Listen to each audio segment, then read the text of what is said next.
പറയാനില്ല, ഒന്നും പറയാനില്ല. അതിലേ മുംബൈ വീണ്ടും പൊട്ടി. ഓ വെട്ടിയ ചോറില്ല, പോത്ത് വെട്ടിയ ചോറില്ല, മുംബൈ വീണ്ടും പൊട്ടി.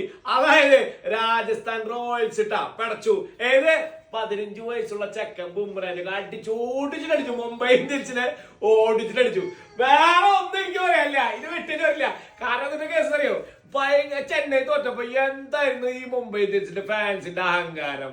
അങ്ങനെ ഇങ്ങനെ പറഞ്ഞ് വിളിച്ചു പറയല്. ഇതൊന്നും നല്ലടാ, സംസാരമില്ല. RCB-കാര് സംസാരമില്ല, പ്രവർത്തികളുള്ളോ എന്തെങ്കിലും പറയണ്ട.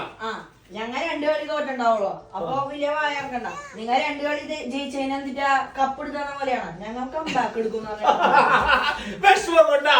ഇതൊക്കെ അടിച്ചോടിക്കാന്ന് പറയില്ലേ, മുംബൈനെ അടിച്ചോടിക്കാന്ന് പറഞ്ഞ ഇജാതി അടിച്ചേട്ടാ, ഒന്നും പറയാനില്ല.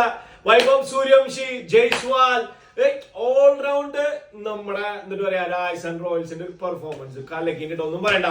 സത്യം പറഞ്ഞ ആൾക്കാര് പറയുന്നത് സഞ്ജു അതിന്ന് പോയ കാരണം ആ ടീം ഇജാതി പെർഫോം ചെയ്യണെന്ന്. സഞ്ജു അവിടെ പോയി അവിടെ തകർന്നു. അപ്പൊ ഒന്നും നോക്കണ്ട, RCB ഉയര്, മുംബൈ ഇന്ത്യൻസ് ഉണ്ടാവുന്നുണ്ട്, വേറെ ഒന്നും നോക്കണ്ട. അപ്പൊ ഞങ്ങള് പിടയ്ക്കും എന്ന് പറഞ്ഞാൽ ഞങ്ങള് പിടയ്ക്കൂട്ടാ. മുംബൈക്ക് സോങ്ങിട്ടില്ലേ, സോങ്ങിട്ടില്ലേ? അപ്പൊ ഒന്നും നോക്കണ്ട, വലിയ എട്ടങ്ങട് മുക്കാവടി.